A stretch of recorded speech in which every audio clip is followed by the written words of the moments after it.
এই যে শেখ হাসিনা পলায়ন করার পরে বাংলাদেশে একটি নতুন যুগের সূচনা হয়েছে, তাই না?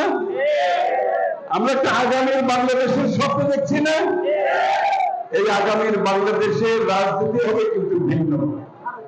আগামী বিএনপির বাংলাদেশের রাজনীতি হবে বাংলাদেশের মানুষকে নিয়ে, বাংলাদেশের মানুষের প্রত্যাশা নিয়ে, বাংলাদেশের মানুষের আকাঙ্ক্ষা নিয়ে, বাংলাদেশের মানুষের সমস্যা নিয়ে, বাংলাদেশের মানুষের ভবিষ্যৎ নিয়ে, বাংলাদেশের ভবিষ্যৎ নিয়ে এই নতুন রাজনীতি আমরা করতে যাচ্ছি।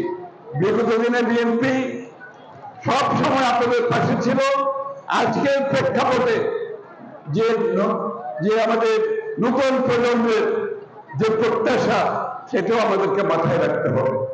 সেটা মাথায় রেখে আমরা রাজনীতি করতে হবে।